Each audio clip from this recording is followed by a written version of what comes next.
Alright, what's going on, dudes, and welcome back to Minecraft, where this time we'll be checking out something called the BluDecorations mod, which has a lot to do with decorations, not so much to do with the color blue, unless of course you're counting this flower pot thing right here.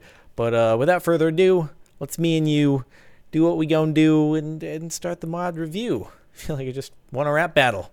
Professional rhymer up in here. So the idea of this mod is you craft these custom decoration blocks, and then using a couple tools, the particle spray can and the model wrench, you can sort of craft them into these customizable, fancy-looking blocks. So we've got a wine rack here. We've got the pot, the flower pot, the vase, whatever you want to call it. Fancy torch number 1, fancy torch number 2, and interesting skeleton zombie head sort of doohickey. So yeah, that's the idea. So let's start off with the crafting recipes and then move on into actually making the blocks.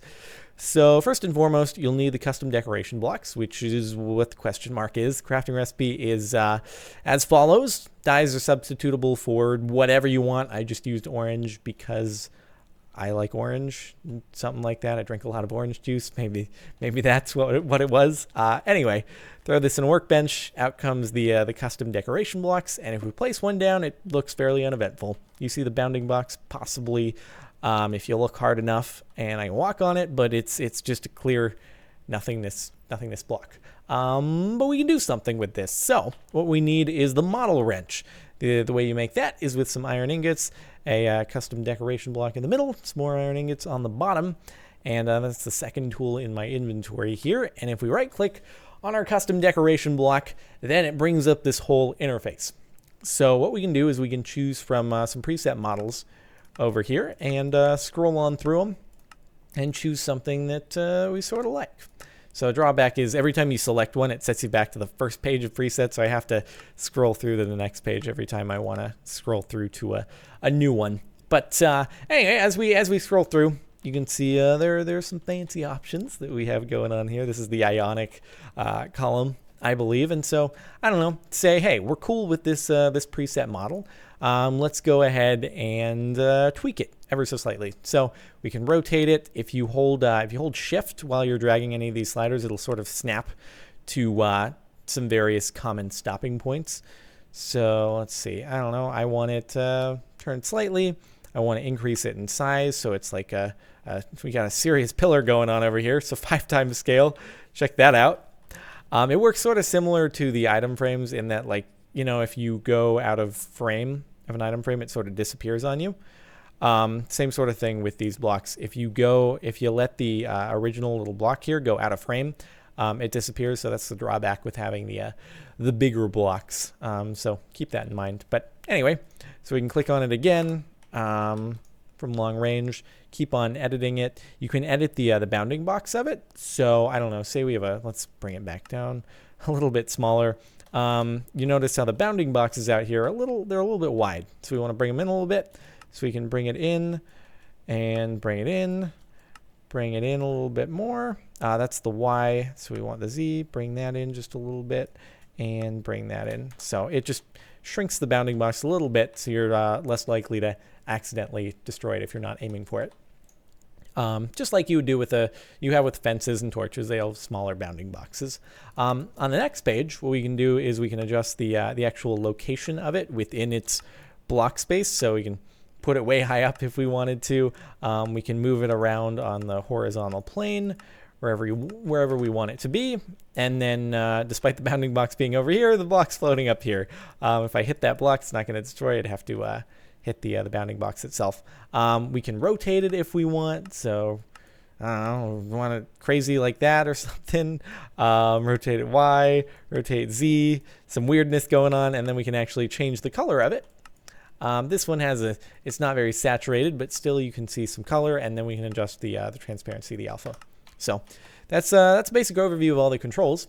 So anyway, we could also we can scroll on through to the different preset models and switched up a little bit. So at the moment, right, unless you actually create a custom model yourself, you're sort of limited to these presets that are listed over on the selection menu over here. I mean, granted, there are a good bit of them, and they're pretty cool. But if you want something that's truly custom, you have to actually go and grab an OBJ model, and then you can sort of bring that in. Now, one more thing, and I'm not sure if this is something that I am missing the actual way you do this, or if there's a bug at the moment, but what you should be able to do, as far as I understand, is you should be able to combine new elements. So say you want this, I don't know, for example, you choose Simple Cube, and I'm going to shrink it a little bit, right? Shrink it a little bit, and then I want to put something on top of it. So I want to put, I don't know, I don't know, a head on top of it. I would add elements, and that's supposed to allow me to then select another thing, but at the moment, the only way to do it would be to like specify a custom model with these dialog boxes, and it's a little bit complicated. So I'm hoping that that will be simplified so you can combine different presets, etc., etc. But I'm rambling on a little bit.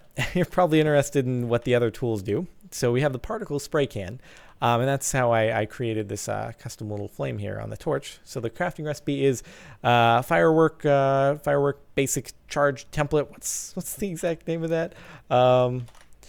The firework star. Duh. Some lapis, another custom decoration block, and some iron as well. And then you get the particle spray can. So if you have a block that you want some particles on, like a torch, for example, let's put down a custom decoration block. Put down a new one because it stores the bounding box that you selected if you put it in the same square. So let's select that one, go into the model wrench, and choose cage torch. All right, cool. So we're good with that as is. Now we want to add a flame to it. So we're going to right click with the particle spray can, and we can choose a preset for particles. So flame. Let's do flame small and very high for now. Next page we can customize it, so we'll drop it down a little bit just so it's a little bit closer to that.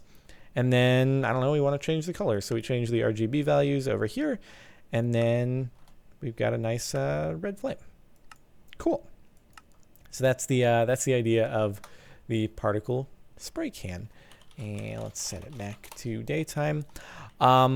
Now, again, it's sort of similar to the issue I've had with the model wrench, where if you want to add a new element, it sort of brings you to this page where you have to specify the class as opposed to just letting you choose another preset. So another drawback that it'll hopefully be adjusted. Either that, or I'm doing something totally wrong, which is very possible. But I've tried messing around with it as much as possible, and I can't quite figure out how to choose two presets at once. So anyway, that's that for the particle spray can. Now, say you create this fantastic block that you never want to lose. You can craft this adjustable instructions block, which basically allows you to save a block configuration and then apply it to any future blocks. So say I really, really loved this configuration I just created. I'm going to right click on it with these with the adjustable instructions there. And then let me put down another custom decoration block and right click on it with that. And voila, I've transferred my little preset template here. If you want to clear it, you can shift right click with it, and it clears the model information. Then you can reuse it for something else. So if you just want to do a one-time transfer, it's good for that. And yeah, that's basically it for the thing. So yep, I think that about covers it. I guess one more thing to show you is that when it comes to a more complex model like this one, if you go to the add element, it takes you to the next page. You can actually go and click like delete. I don't know what that die artifact is there. That's strange. I think that's a bug. But if I delete, or excuse me, I meant to go to a previous page. Hold on, let me find the wine rack again. Wine rack filled. Go to add elements and previous page. Then you can adjust the elements individually. So right now I'm adjusting the wine bottles forward, for example, and then I can go previous page and adjust the wine rack the other way. And as I was saying, this is a bit of a bug, but hopefully that will be fixed. So let's remove that, pretend that didn't happen. Anyway, but that's the basic idea for this mod. So hopefully you've enjoyed. And if you have, a rating would be much appreciated. In the future, I don't know, hopefully it will be updated and things will be even more customizable. Maybe people will release some custom OBJ packs for it as well, which would be kind of cool. Yeah, on that note, thanks for watching, guys, and I'll see you next time.